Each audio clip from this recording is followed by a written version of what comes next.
많은 분들이 공통된 질문을 해주셨습니다. 그 질문 중 가장 많이 차지하는 것들이 현무미사일로 샨샤댐과 원전을 타격하면 이기지 않냐, 핵무기를 가진 중국이 우리에게 핵공격을 가하면 우리가 지는 게 당연하지 않냐, 한국이 마음에 들지 않으면 중국은 서울에 핵을 쏘고 원전들을 다 부수려 할 것이다 라는 의견이 있었습니다. 한국이 이길지 중국이 이길지에 대해서는 의견이 갈렸지만 전쟁이 시작되자마자 양국이 서로의 주요 시설을 핵폭탄을 비롯해 미사일 세례를 주고받을 것이라는 점에 많은 분들이 공감을 하셨는데요. 그런데 각 국가들 전면전이 발생해도 현실적으로는 핵공격은 발생하기 어렵습니다. 과거 강대국들도 냉전 중 수차례 핵무기 사용을 검토했으나 제2차 세계대전 중 일본을 제외하고 쓰이지 않는 데는 그만한 이유가 있었기 때문인데요. 그래서 준비했습니다. 오늘은 핵을 보유한 국가들이 핵무기를 사용하지 못하고 앞으로도 핵무기를 사용하기 어려운 이유에 대해 알아보겠습니다.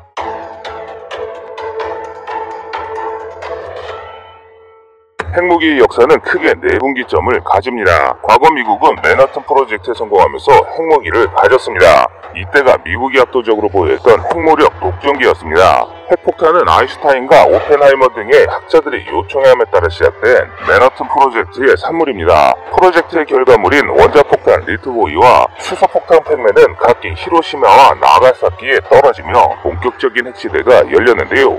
나치 독일 역시 핵 개발을 시도했으나 전쟁에 패할 때까지 개발하지 못했습니다. 핵무기의 막강한 위력을 믿은 미국은 전쟁 중 유지했던 대군을 감축하고 모든 분쟁을 핵으로 해결하려 했습니다.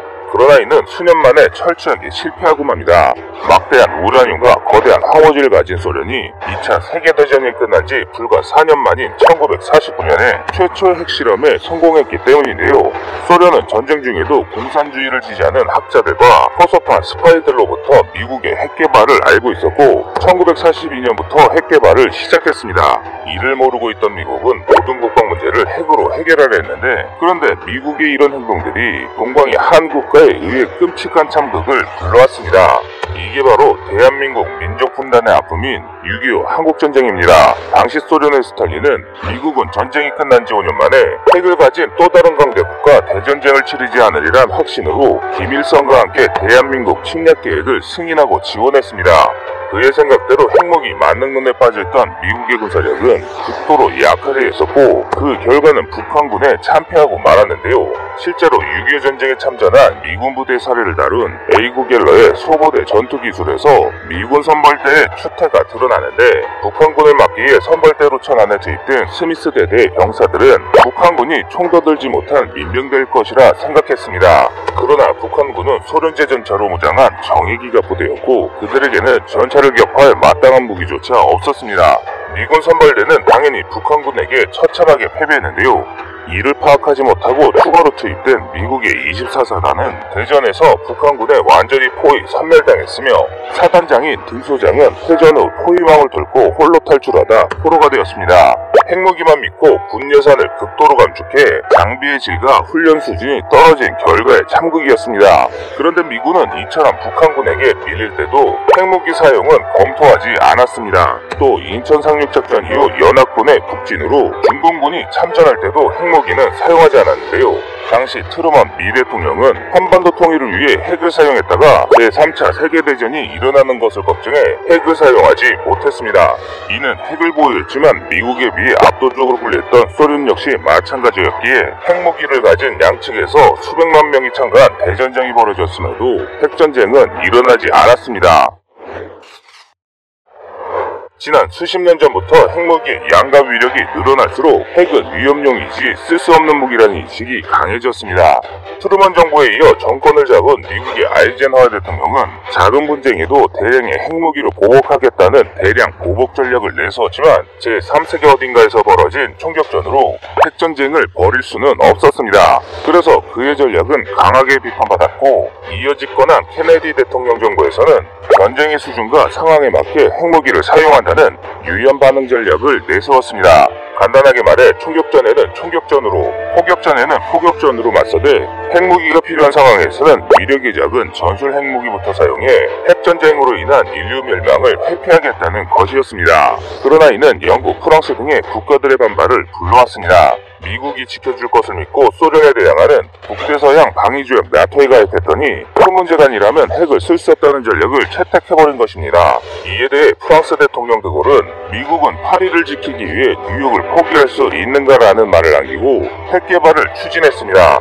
이와 함께 핵 개발에 성공한 영국을 포함해 상임이사 5개국 중 4개국이 핵 보유에 성공하게 됩니다. 이렇게 핵무기의 숫자가 급증하자 한번 핵을 쓰면 멈출 수 없다는 공포가 국제사회에 퍼지기 시작했습니다. 그리고 이어진 한 사건을 통해 지금까지도 크게 변하지 않는 하나의 핵전쟁 이론을 탄생시킵니다. 1962년 미국의 유투 정찰기는 체게바라와 카스트로에 의해 공산화된 쿠바를 정찰하던 중 충격적인 사진을 발견합니다. 다세 소련군이 쿠바에서 미사일 기지를 건설하고 있는 장면이었는데요. 만약 이것이 완성된다면 미국의 수도 워싱턴 DC와 뉴욕을 포함한 미국의 동부 모든 주요 도시가 핵공격의 위협에 노출되는 상황이었습니다. 2차 세계대전 중 도쿄대 공습을 지휘한 커티스 르메이 장군을 필두로 한 강경파는 이것은 소련의 기습 공격 의도라며 선제 핵공격을 주장했습니다. 케네디 대통령은 이에 찬성하지 않았으나 만약 소련이 진짜 핵공격을 가했을 때를 대비해 그의 의견대로 전쟁을 준비합니다.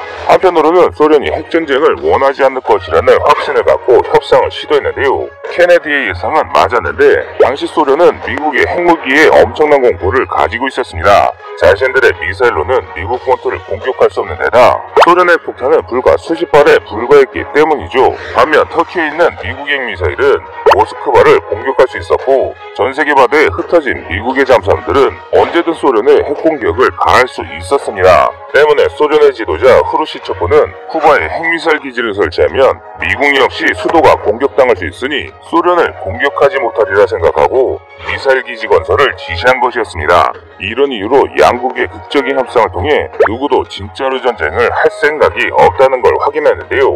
쿠바와 터키의 핵미사일 기지를 동시에 철수하며 핵전쟁의 위협은 사라졌습니다. 그 결과 전문가들은 만약 핵무기를 쓰려 한다면 상대를 반드시 전멸시킬 각오로 사용해야 한다는 사실을 깨닫습니다. 이를 통해 상대가 핵전쟁을 생각할 수 없게 하려면 상대의 핵공격이 아군이 전멸하더라도 남은 약간의 핵전력만으로도 상대 역시 전부 죽을 수 있다는 상호 멸망의 공포가 생긴다는 결론을 내렸는데요.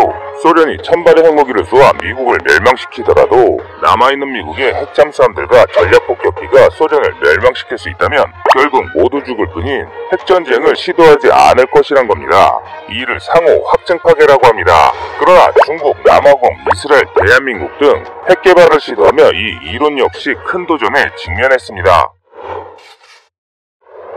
강대국들이 핵을 갖자 어느 정도 힘을 가진 국가들 역시 핵 개발을 시작했습니다. 소련과 사이가 나빠진 중국이나 인종차별로 왕따를 당하던 남아공, 아랍, 이슬람 국가들에게 포위된 이스라엘과 북한을 마주한 대한민국 등이 핵 개발을 시도했는데요.